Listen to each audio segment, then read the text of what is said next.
This was a Ethan Allen chest of drawers, and it's pretty broken. It had no drawers in it. They were all rotten and everything. This is the lower section. Some of the legs were broke.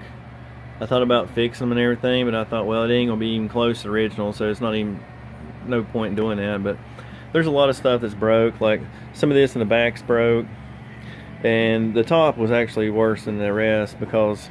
But I'm thinking about taking this top, and it's got some boards on it. You can see what the natural color used to be. I'm thinking about going back with that. This is the mid section. It actually went in between. This was the bottom, that was the top, that's the very top, but this was the mid section that went in between the two pieces. If you wanted to look it up, just look up Ethan Allen chest of drawers, and if you find one that's got a smaller top than a bottom, you probably own it.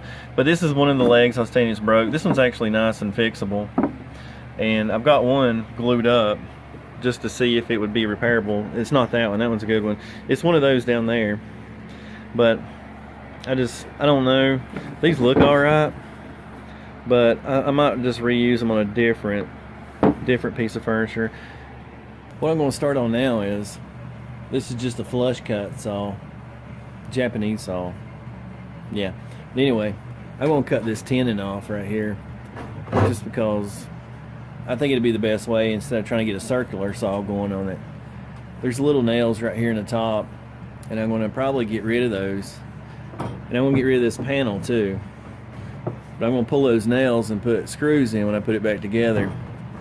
But first I'm going to get rid of those, because I mean it's added weight that I don't need. Plus I can use that for a drawer bottom or a cabinet back or something later on.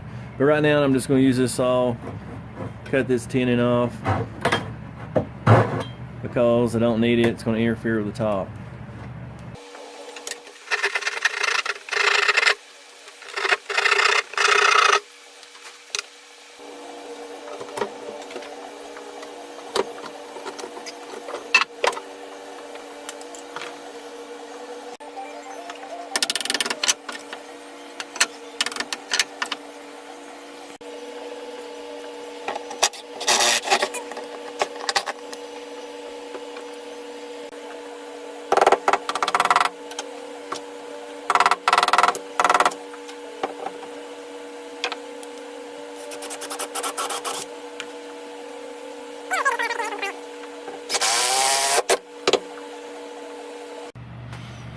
Okay, I got this the center panel took out because I'm going to put a divider right here, and mine is actually, it's 17 inches all the way up to the top. So what I done was I cut this piece all the way over that's 17 inches. I'm going to put a panel back in here. I don't know if I'm going to put the same panel in it, but these pieces here are actually kind of loose in there. They don't connect to the sides, but I think I'm going to maybe run some brads in there just to hold it. But for that end there, I'm going to use this piece, which was over here. I'm going to cut my board down, and I'm going to put this in here like so, and just probably hold it up together. And this way over here I'll be able to put, you know, a couple pair of shoes on top and bottom, but over here I'll be able to put, you know, like maybe 2 sets of boots in here. So while you're sitting up there on top, you can just pull them out and whatever. So I just cut this right there with my flush cut saw. I took my big old speed square, and I just held it up to my line with my 17 inches, and I just, you know, put it right up against it and sawed like crazy. But I got the board out all the way, so I'm just going to cut it down and put it in there, and then probably just put like maybe 2 rails up through here, maybe one in the back and one here, and then maybe one right there. I don't know, you know, who knows. But anyway, we'll see how that works. I think the inside's going to be painted. I think that's what the wife said. She wanted the inside painted. But down here, I might leave this board in. It is kind of bowed, but I'm going to put like another board in it just to get rid of this little reveal here, which I want to do up here too.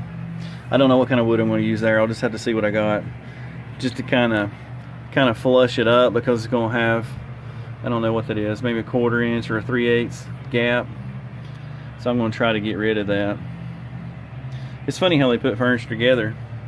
I reckon that's the name of the furniture, and that's the like the part number and whatever, and that's the front rail, and they done it all over it. Pretty common, I'm sure. Over here where I had to pull that board out, it had a pretty deep mortise in here. I didn't realize, but they had a nail drove in. You may be able to see it. It's got some wood putty right there. I did not see it until I started pulling that out. So kind of got a little rough there. But I don't even know if I'm going to worry about that hole. Usually I would patch it up with some Bondo after I painted it, but I don't know if I'm going to mess with it. Other than that, it's pretty good and dirty, isn't it? Alright, this is what I got so far. I got this piece cut off. I was lazy, cut it off with a bandsaw, took on the sander and hit it. Also done the back side over here. This is the board that was remaining there, as in here, this one here. But what I'm going to do there is I'm actually going to cut that a 3/8 on the mortise.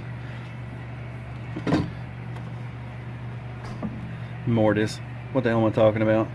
I'm going to cut the tongue about 3/8 back, so it actually sits about this far in, and that will make up for that little bit of a reveal right there. I think that's what I'm going to do, and that way this piece here actually sticks up to my panel that's on the inside of, it's going to be in this one,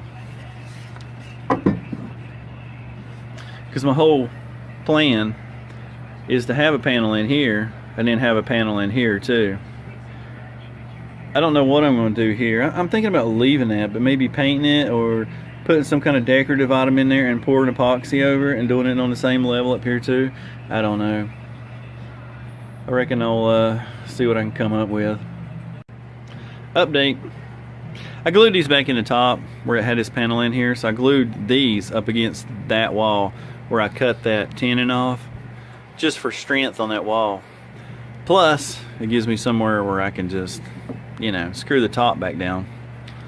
But that's about the only thing I've updated here. This video may be pretty long, who knows.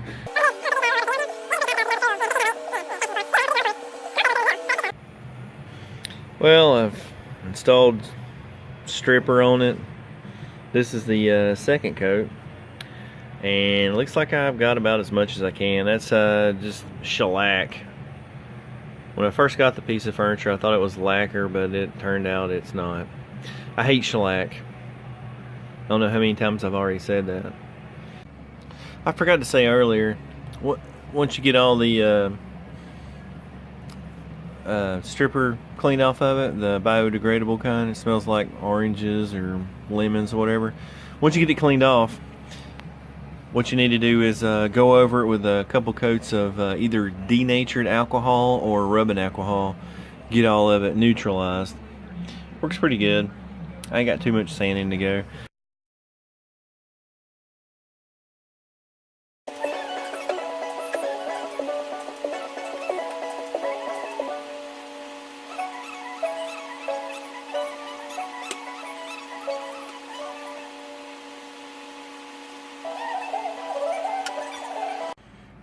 Well, finally got this thing painted up as per requested.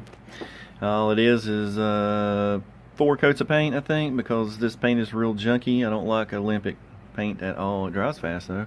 But anyway, I let the paint dry for 2 days, and then I ended up shooting 3 coats of lacquer on it just for durability, a little more scratch resistance. But the boots are going to go over here, and then the shoes can go over here. Then on top, where you would sit down normally, I finally got the top finished, and I even left all those little dings in it just to give it some character. I mean, they're all over. And this has I think 7 coats of wipe-on poly, because 3 coats doesn't work on softwood.